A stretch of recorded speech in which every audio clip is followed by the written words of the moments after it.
All right, so you guys keep requesting this goddamn video. So, hey, fuck it. I'm gonna do it. All right, I'm finally gonna do it. The almost complete history of World of Warcraft by what Hidden Azeroth, I believe, who made this. So, bro, never in so long have I been recommended a video as much as this one. I'm not even gonna. We're not even gonna do no long intros. We're gonna hop right into it, man. Let's see what this thing is all about and why. Like, I mean, again, this video, not again, but this video has 3 million views. So it's probably like one of the best out there. It's probably gonna get me caught up on a lot of stuff. Needless to say, no long intros. Let's hop right into it.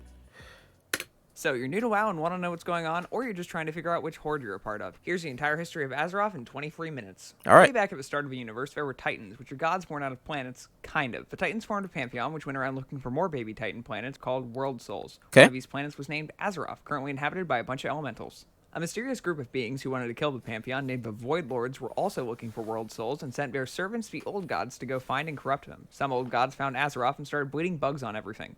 The Pantheon eventually finds Azeroth too, and they start fighting everyone. First the elementals, then the old gods. The Titans win, but they can't kill the old gods without killing Azeroth, so they build prisons instead. They leave behind a bunch of metal guys, and also some dragons to look after Azeroth and guard the prison in their absence. Nice. Off in another section of the universe, the Titan Sargeras learns the old gods could corrupt Titan planets and decides the only reasonable solution is to kill all life in the universe, so he starts building a massive army called the Burning Legion by corrupting inhabitants of Titan planets. The Pantheon isn't happy that all their planets are being corrupted, so they try to calm Sargeras down, telling him that the army is pointless because they found a world soul strong enough to defeat the Void Lords. Sargeras responds by killing the Pantheon and imprisoning their spirits, and sets out to find and destroy Azeroth. Damn! What would happen if a Titan that powerful was corrupted? Unfortunately, Sargeras forgot to ask where Azeroth was first, so he has to start looking for it. Another powerful world soul is Argus, a planet inhabited by the Eridar, who are led by Archimonde, Kil'jaeden, and Velen. Sargeras wants to corrupt Argus and approaches the free rulers in disguise, offering them immense power with no strings attached. Archimonde and Kil'jaeden accept the power like suckers, and most of the Eridar get corrupted, but Velen realizes it's a trick and refuses. Velen prays for guidance, and a race of sentient chandeliers called Vanaro hear him and send a spaceship, which Velen and the remaining uncorrupted Eridar use to flee Argus. The uncorrupted group changes their name to the Draenei, which means the exiled ones. Kil'jaeden is angry about their escape and vows to hunt them down. Sargeras corrupts the world soul of Argus and uses it to build a machine that lets him regenerate anyone in his army, making them effectively immortal. Meanwhile, back on Azeroth, the imprisoned old gods drive their guards crazy and make a curse that turns stuff into meat, meaning these guys turn into these guys. A big magic pool. Oh, wait a minute.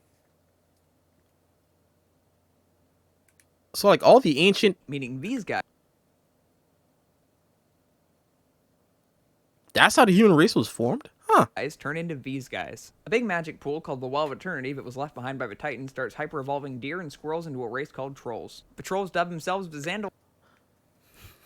Deer and squirrels can't... Well, trolls and... How is that possible? What? What? No fucking way, man. Meaning these guys turn into these guys. A big magic pool called the Well of Eternity that was left behind by the Titans starts hyper-evolving deer and squirrels into a race called trolls. The trolls dub... Deer and squirrels came from trolls? Well, I mean, trolls came from deer and squirrels.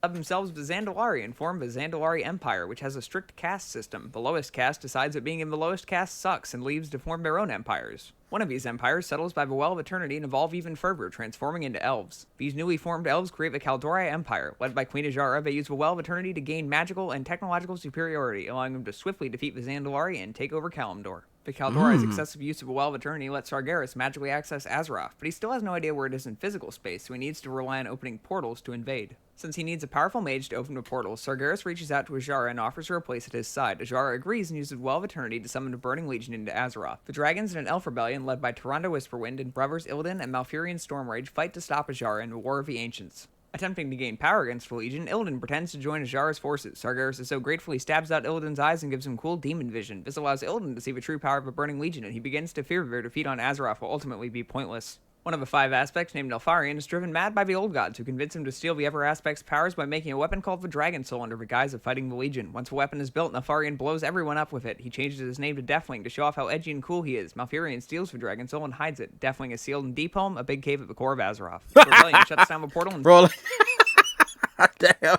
Like, I know it's like, there's a, like, this is like the very surface level stuff, but my god, like, this shit is moving, man. Like they make it seem so easy. Stops the Legion, but the Well of Eternity is destroyed in the process, which causes a big magical explosion called the Sundering that breaks Kalimdor into a bunch of little pieces. As the Kaldori capital sinks into the ocean, the old god N'Zoth turns Azshara and her followers into fish. Obsessed with the power of a night well and fearing another Legion invasion, Illidan uses water reeds stolen from the Well of Eternity to make a new well in Mount Hyjal. The other elves are angered by this and throw Illidan in jail for his actions. The remaining elves fight over whether to use the last of the well and break into two factions. The Night Elves stay on Kalimdor, and the Highborn travel to the Eastern Kingdoms and make a new font of magical energy called the Sunwell. They rename themselves to the High Elves. The children of some Vrykul and Northrend are being born mutated. These mutated children are ordered to be killed, but some are snuck to the Eastern Kingdoms instead. Here they form tribes and call themselves humans. One group of humans, called the Arathi tribe, begins to unite the other groups under one banner, forming the Kingdom of Arathor. Eventually, the Kingdom of Arathor grows so large that several of its biggest cities declare independence and break off into the kingdoms of Gilneas, Alterac, Dalaran, Kultiras, Stormwind, and Lordaeron. Oh, wow. So they were all one tribe. The trolls living in the Eastern Kingdoms, while the Night Elves and Dragons fight the Old God bugs and lock them in the Titan prison of Ahn'Qiraj. The High Elves teach the humans magic, and some of the humans start to accidentally summon demons and elementals. To protect against the threats created by humans having magic, the leaders of Dalaran decide to give one human a whole bunch more magic. This person is called the Guardian, and they pass their power on to the next person the council chooses when they retire. Sargeras, who still has no idea where Azeroth is physically, is currently trying to open another portal to invade Faerûn, but opening an army-sized portal requires a lot of magic, so Sargeras can only open a small portal and send a less powerful mini-version of himself called an avatar through. His avatar then proceeds to start eating dragons in order to gain more magic. The dragons aren't a fan of being eaten, so they ask the humans for help, and the humans send the current guardian, Aegwynn, who goes to Northrend and kills the avatar, sealing its body in the tomb of Sargeras so it can't be resurrected. Unbeknownst to Aegwynn, a portion of Sargeras' soul powering the avatar jumps into her when she kills it and proceeds to hide there. Aegwynn decides that someone else getting to choose who gets her powers is lame. Oh, they can spirit hop. Hiding.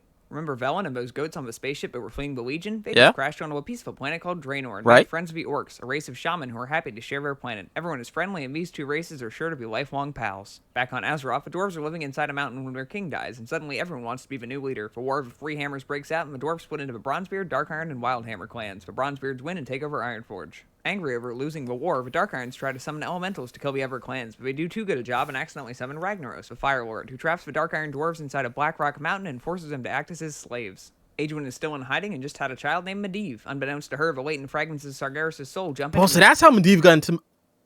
That's how Sargeras got into Medivh. Even hide inside him. In a stunning display of nepotism, Aegwynn gives her infant child the powers of a guardian. The human kingdom of Stormwind goes to war with the Gurubashi trolls. During a troll attack on Stormwind City, the now adult Medivh uses his powers as the guardian to obliterate the trolls and save the city. He's heralded as a hero and welcomed as the new guardian. Sargeras remains undiscovered inside of him. On Draenor, Gul'dan has tracked down Velen and the Draenei. He reaches out to an orc shaman named Gul'dan, offering him power if he helps turn the orcs against him. Gul'dan agrees and proceeds to frame the Draenei for attacks on orc villages. The orcs respond by banding together to stop the Draenei. Gul'dan forms a cool new group called the Horde, and the secret ingredient is fell magic. He convinces the Horde to drink the blood of the demon Manaroth, which has the side effect of turning their skin green and also enslaving them to the Legion. He installs a bloodthirsty Black Hand as a puppet warchief. This new fell-crazed Horde slaughters the Draenei, who flee into the forest led by Velen. Under Warchief Black Hand, the Horde is reckless and destructive. Quickly, they eat all the food on Draenor and need a new place to live. Sargeras sees this as an opportunity to have his avatar freed from the tomb and tells Gul'dan about a lush planet the Horde can invade called Azeroth. Back on Azeroth, Sargeras begins to corrupt Medivh from within, eventually convincing him to help Gul'dan open a dark portal, a massive gate that connects Azeroth to Draenor. The orcs pour through, marking the beginning of the First War. The First War rages on for 3 years between the Horde and the Kingdom of Stormwind, led by King Lane Rin. The Kingdom of Stormwind still believes Medivh is their ally, and he continues to act as the Guardian. An orc named Garona meets and befriends Medivh and his apprentice Khadgar. Garona abandons the Horde and sides with humans. Together, Khadgar and Garona discover that Medivh is responsible for opening the portal and team up with General Anduin Lothar to kill Medivh. Orgrim Doomhammer is upset by Black Hand's brutality towards his own soldiers and challenges him to a mock Garroth for leadership of the Horde. Orgrim wins and kills Black Hand. Garona returns to Stormwind to deliver her report of Medivh's death. While informing King Ren of the situation, Garona is possessed by Horde warlocks and assassinates the king against her will. Without its leader, Stormwind falls to the Horde, ending the First War.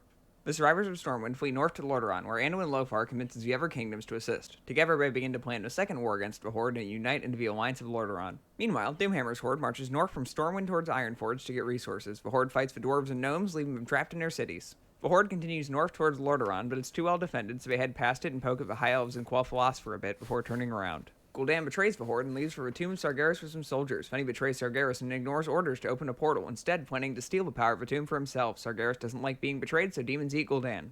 Orgrim Doomhammer is unaware of Gul'dan's desertion and begins a siege of Lordaeron. Originally successful, Doomhammer had been counting on Gul'dan's forces. Bro, I will say, bro, like, the fact that he animated all this, bro, I couldn't imagine how long this took.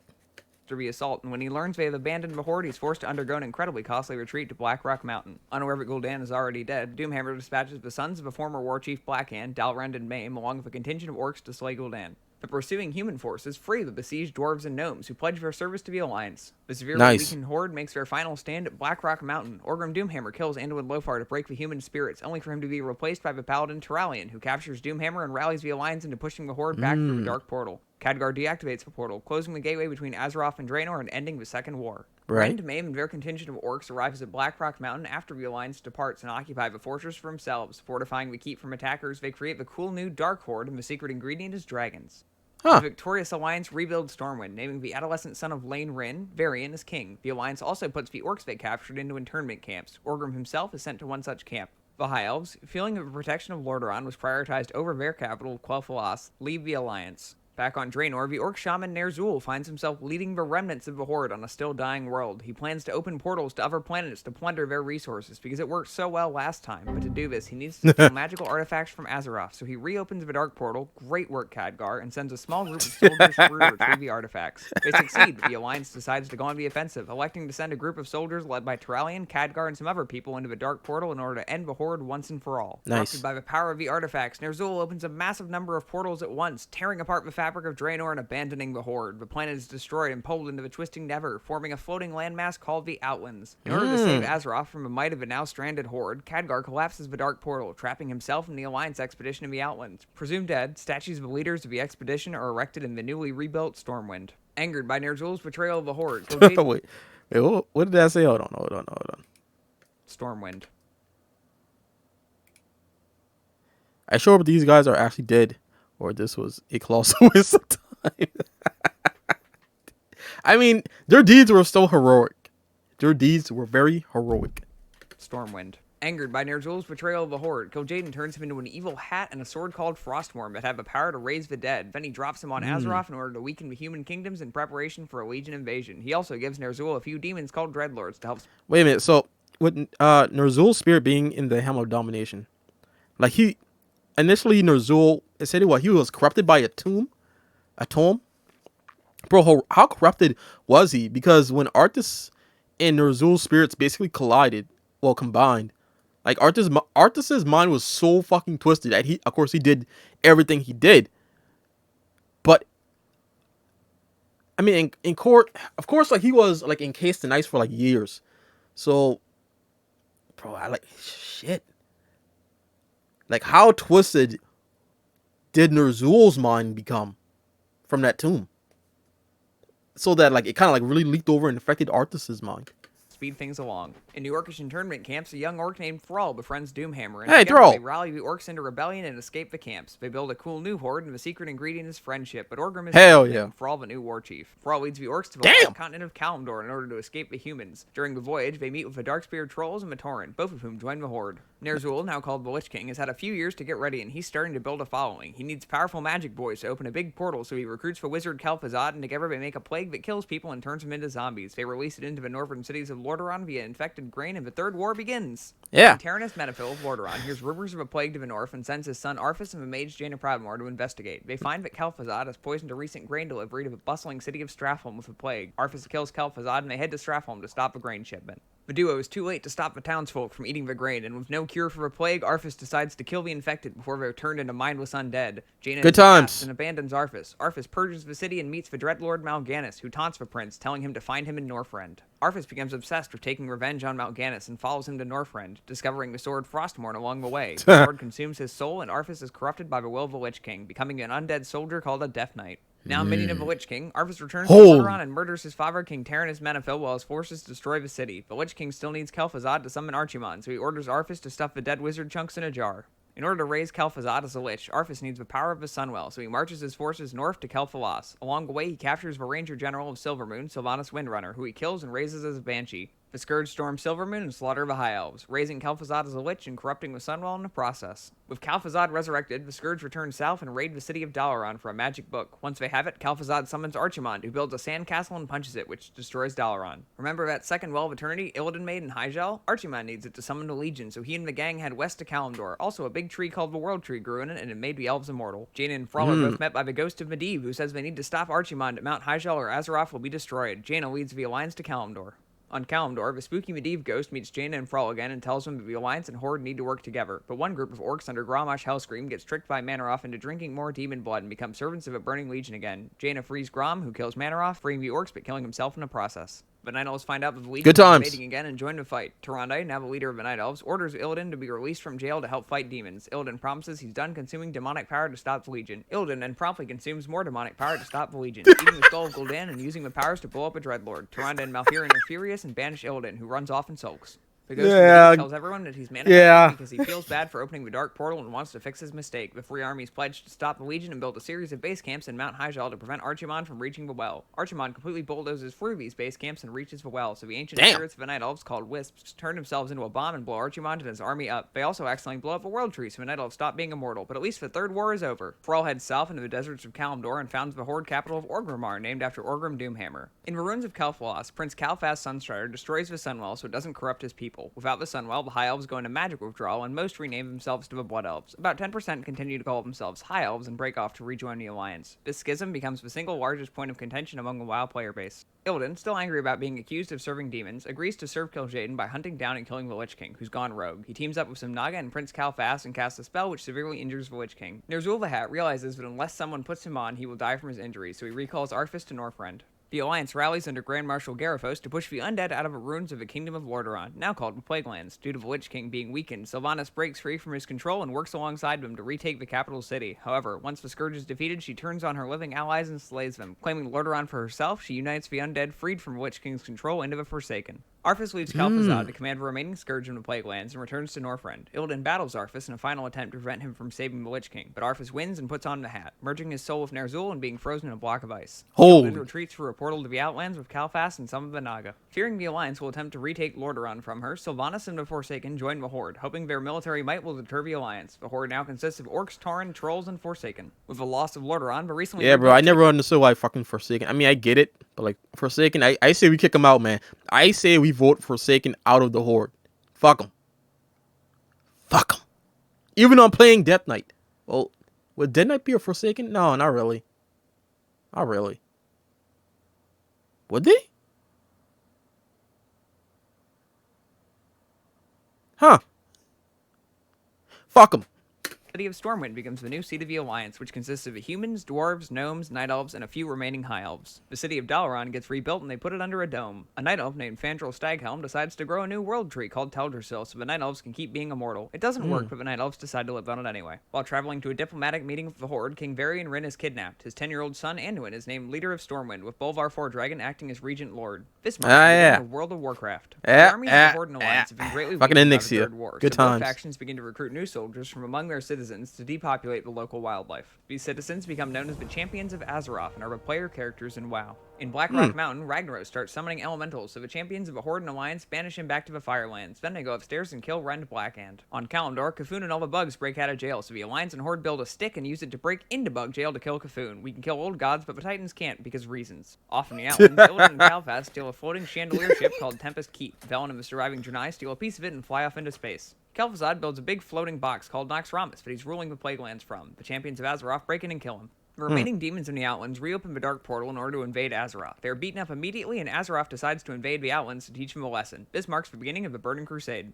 Calphas discovers that Fel energy is a substitute for his Sunwell and joins the Legion. Blood Elves start doing Fel magic and their eyes turn green. Some are upset about this and join the Horde. The rest continue to follow Calphas. The Draenei crash land on Azeroth and join the Alliance because it's the side that doesn't have orcs. The Alliance find Khadgar, Círdan, and Trollbane alive and operating in the Outlands. Illyria Windrunner and General Turalyon are still missing. Thrall meets Garrosh Hellscream, the son who Grommash Hellscream left behind on Draenor. The two become friends and Garrosh joins the Horde. The champions of Azeroth beat up Illidan and send him to jail. Then we beat up Kalphas and he gets really big and dies. Kalphas gets resurrected with Fel magic and decides to use the Sunwell to summon Kil'jaeden to Azeroth. The Alliance and Horde lay siege to the Sunwell, killing Kalphas again and stopping Kil'jaeden before he can enter Azeroth. Velen purifies the Sunwell by throwing a dead chandelier into it so Blood Elves don't die of withdrawal. This marks the end of a Burning Crusade. In Northrend, Malygos gets mad about how much magic people are using and decides no more magic for anyone. He begins to slurp up all the magic on Azeroth, which angers Vakir and Tor of Dalaran, since without magic, wizards are just frail nerds. They teleport Dalaran to the skies above Northrend and team up with the other dragon aspects in order to fight Malygos. Varian Wrynn is rescued and returns to Stormwind to take his place as High King of the Alliance. The new and improved Lich King Arthas wakes up and decides to conquer Azeroth. He sends infected grain to the capital cities of the Alliance and Horde, which kills some citizens but mostly just angers the two factions, who team up and send an expedition to Northrend to stop the Lich King. They're joined by the Argent Crusade, a group of paladins devoted to stopping the undead. Some of Arthas' Death Knights rebel and join the Alliance and Horde. The Lich King resurrects Kel'Thuzad again and moves Naxxramas to Northrend in order to fight the Argent Crusade. Kel'Thuzad is killed almost immediately. Also, the dragons kill Malygos, so he stops eating all the magic, and another dragon named Klekos replaces him as the Aspect. Some of the Forsaken betray everyone and release a plague on a bunch of Alliance and Horde soldiers, including Bolvar 4 Dragon. Alexstrasza tries to save him by setting him on fire, with questionable results. Yogg-Saron wakes up inside of Ulduar, so the champions of Azeroth kill him before he drives everyone insane. The Argent Crusade hosts a big joust to decide who gets to kill the Lich King. The winners get to storm Icecrown Citadel. It's discovered that the charred but still alive Bolvar is being held by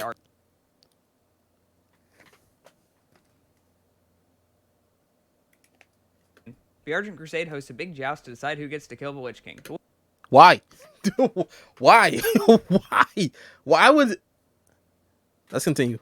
Winners get to storm Icecrown Citadel. It's discovered that the charred but still alive Bolvar is being held by Arthas. Led by the High Lord of the Argent Crusade, Tyrion Fordring, the best jousters in Azeroth march on Icecrown Citadel and kill the Lich King, shattering Frostmourne in the process. The spirit of King Tyrannus Menethil is released from Frostmourne and tells Tyrion that someone needs to put on the evil hat or the undead will start killing everyone. The walking charcoal briquette that is Bolvar calls dibs and becomes the new Lich King, getting frozen in a block of ice. The War of the Lich King ends. Remember Deathwing? The old gods have been whispering to him for 10,000 years, so he's even crazier than before, and he just woke up on the wrong side of a bed and broke out a deep home, blowing up a lot of Azeroth in the process. Now everything is on fire, and Fantasy Utah got flooded. The king of the dwarves, Magni Bronzebeard, tries to research how to stop Deathwing from blowing up Azeroth, and accidentally turns himself into a giant diamond. Now Ironforge doesn't have a king, and the three dwarf clans fight over who should lead. They wind up deciding to just make a council. Gilneas gets overrun by a furry convention, and the Forsaken invade and try to plague them. The Alliance shows up to help, but Sylvanas destroys Gilneas anyway. The wolves want revenge, so they rejoin the Alliance. A bunch of goblins that live on an island almost die in a storm, but Thrall saves them, so they join the Horde. The dragon aspects team up to stop Deathwing. They can't form Captain Planet without the aspect of rocks, so they recruit Thrall because he's good at talking to rocks. This means Thrall has to retire from the Horde, so he appoints Garrosh as the new war chief. Deathwing decides he isn't burning things fast enough, so he And I'm sure that's going to be quite a wonderful idea. summons Ragnaros, who has legs now. The druids storm into the Firelands to keep Ragnaros from burning down their trees and kill him for real this time. The aspects realize they can't stop Deathwing without using the Dragon Soul, so Nosdormu goes back in time and steals it. Then Thrall blows him up. Using the Dragon Soul to blow up Deathwing used up all the Dragon aspects' power, so they aren't as powerful anymore. The Cataclysm ends. Garrosh likes war, so he decides to start one by blowing up the Alliance city of Faramore. Jaina goes crazy and most of her hair turns white. Anduin is on a boat but gets chased by the Horde and crash lands on Wait. So that's why her hair is like that. I thought she was just getting old. Garrosh likes war, so he decides to start one by blowing up the Alliance city of Faramore. Jaina goes crazy and most of her hair turns white. Anduin is on a boat but gets chased by the Horde and crash lands on an uncharted island called Pandaria, a mystical land inhabited by talking pandas. The Pandaren tell the Alliance and Horde they need to stop fighting or they'll wake up the angry old god spirit that haunts their land. The two factions proceed to fight even harder, and the old gods start corrupting everything. Anduin asks Garrosh to help him save Pandaria. Garrosh responds by dropping a bell on him. Some of the Horde leaders get upset with Garrosh for declaring war on literally everything, so Garrosh declares war on them and forms a cool new Horde, and the secret ingredient is racism. The rest of the Horde splits off under the troll Vol'jin. Garrosh sees how powerful the old god spirits are and decides he wants to eat one. He starts researching how and learns that the heart of an old god is buried in a sacred Pandaren mountain. He digs up the heart and throws it in a lake, corrupting all of Pandaria. At this point, Garrosh has declared war on literally every major faction, all of whom team up and storm Orgrimmar to kill him. Garrosh's horde is defeated and Garrosh is captured and put on trial for setting the world record for most war crimes, ending Mists of Pandaria. Damn! On trial, Garrosh escapes with the help of an evil bronze dragon and goes back in time to Draenor before the first horde drinks the blood of Manaroth. Luckily for this video, going back in time creates a little pocket dimension instead of rewriting the entire history of WoW. In this pocket dimension, Garrosh tells his dad that drinking the blood will enslave the Horde of the Legion, so they kill Manaroth, capture Gul'dan, and form a cool new Iron Horde, and the secret ingredient is Goblin technology. They still decide to invade Azeroth though, so they build a new dark portal and plug Gul'dan into it like a 9-volt battery. Somehow, this allows their portal to hijack into our portal, and suddenly the Iron Horde is forming in present-day Azeroth. The Alliance and Horde team up with Khadgar, a resident expert at closing the dark portal, and send a strike force called the Iron Vanguard through the portal to turn it off. They do this by unplugging Gul'dan and just letting him walk away for some reason. Then, since people keep reopening these things, we blow up the portal with a cannon. The Iron Vanguard goes around killing the various warlords of the clans. Thrall challenges Garrosh to an honorable orc duel, but then he loses, so he just kills him with lightning instead. Without 90% of its leadership, the Iron Horde gets absolutely bulldozed, at which point Gul'dan shows up with a cooler of that tasty demon blood, and the Iron Horde orcs all join the Legion anyway. Gul'dan summons Archimond, who's still alive because it turns out that the demons that have been getting killed have to be killed in the Twisting Never, or their souls just go back to Argus and reform. Also, this is the same Archimond that fought in the Third War, because despite this being a pocket dimension, there's only one Burning Legion somehow. Look, WoD is a really confusing expansion. Anyway, the Iron Vanguard teams up with remains of the uncorrupted Iron Horde, because apparently war crimes are okay if other people commit more war crimes. They kill Archimond for real this time, but not before he picks up Gul'dan and throws him into space. The Iron Vanguard declares victory and goes home, ending the Warlords of Draenor. The Burning Legion sends alternate universe Gul'dan to Azeroth in order to open the tomb of Sargeras and let the Legion invade, and this time he actually does it. He also steals Illidan's unconscious body from jail to use as a vessel for Sargeras. The Alliance and Horde team up to stop the Burning Legion once and for all in the Broken Shore, and they get absolutely obliterated. Tyrion gets melted, Vol'jin is murked by a random demon, and Varian gets disenchanted by Gul'dan. For reasons unclear to everyone, including Vol'jin, he decides Sylvanas should be the next war chief and then promptly dies. Anduin is now High King of the Alliance and also kinda hot. Remember that Dwarf King who got turned into a rock? He woke up and he can talk to Azeroth now. Also, a fat goat turns Ysera crazy, so the champions of Azeroth kill her. Lich King Bolvar wakes up and he starts making Death Knights to fight the Legion. Also, he's on our side now. The Legion is still primarily located on the Broken Isle, so Khadgar teleports Dalaran there to fight them. The Alliance and Horde free Illidan, who disenchants Gul'dan. The Burning Legion is starting to lose, so Kil'jaeden plans to use the Tomb of Sargeras to make an even bigger portal so the Legion can bring more troops from Argus, but we storm the tomb and kill him first. For real this time. Illidan then opens the portal anyway, because he wants to fight more demons. The armies of Azeroth all pile onto a spaceship and fly to the planet Argus to kill the Titan Argus. They find Illyria and Turallion, who are on a space crusade. The gang finds out that Sargeras is holding the souls of a Titan Pantheon prisoner and free them. Then they kill Argus, which means the demons can't respawn anymore. Meanwhile, Sargeras finally has a portal big enough to pass through, so he heads to Azeroth to destroy it. The Pantheon stops him and puts him in Bad Titan jail, but not before Sargeras impales his sword into Azeroth in a last-ditch effort to kill the World Soul. The Legion is defeated and Illidan stays behind to bully Sargeras. Back on Azeroth, the Titan World Soul is bleeding to death because it has a big sword stuck in it. The blood is good at making bombs, so everybody wants it. Sylvanas is angry when an elf was mean to her, so she burns down Teldrassil. The Alliance retaliates by storming Lordaeron, so Sylvanas blows it up. Anduin captures High Overlord Saurfang, who feels bad about burning down a tree full of defenseless civilians. The champions of Azeroth get a fantasy phone call from Magni. Azeroth is going to die unless they cram a lot of her blood into a magic necklace, so they start doing that. The Alliance and Horde go to Kultiras and Zandalar because they need boats. Saurfang still feels bad about committing genocide, so Anduin lets him go. Saurfang rallies the rest of the Horde behind him because they also feel bad about committing genocide. Saurfang and his no-genocide Horde team up with the Alliance and go to Orgrimmar to stop Sylvanas and her pro-genocide Horde. Saurfang decides at the last minute to challenge Sylvanas to an honorable orc duel instead, and Sylvanas agrees. Saurfang is about to win, so Sylvanas just insta-kills him and tells the Horde she never liked him anyway and flies off. Everyone feels bad, but the pro-genocide Horde's mom.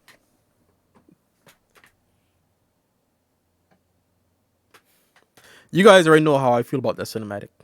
I'm just left, so they forgive them for all the genocide immediately and before 4 ends. Things are starting to wind down when the champions of Azeroth accidentally set N'Zoth free because a knife tells them to. Then they kill him with a magic necklace and nothing of consequence changes. Sylvanas flies to Icecrown Citadel, beats up Lich King Bolvar and steals his hat. Then she breaks it, which makes the sky explode and also probably kills Ner'zhul. Now the afterlife is connected to regular life, which is bad, so everyone is about to kill themselves in order to beat up the Grim Reaper. And that's the history of WoW. Huh? What? So, I appreciate you guys sending me this. This was fun. This was an awesome video. A lot of it didn't make any fucking sense. Because, I mean, but hey, man, that's when Novel comes in. But again, the animations for this, man, doing a 23-minute video and animating all this shit. Wow. Like, there's just so... All in all, I will say, man, that is pretty much the complete history. Summed up in 23 minutes. Guys, if you guys enjoyed this, again, I appreciate you guys sending me this. This was a fun video, man. Fun shit. Again, a lot of stuff in there. I mean, not a lot, but just a good bit. Why? Just why? All in all, I mean, I'm still going to go through this entire, lore of the world of Azeroth. I mean, not the world of Azeroth, the world of Warcraft. Jesus Christ, man! Like this, like it was so quick. I have to say it was so quick that it fried my brain a little bit. Nevertheless, wow. If you guys enjoyed this, you already know what to do. Like, comment, share, and subscribe. Take care. Bye bye. Huh.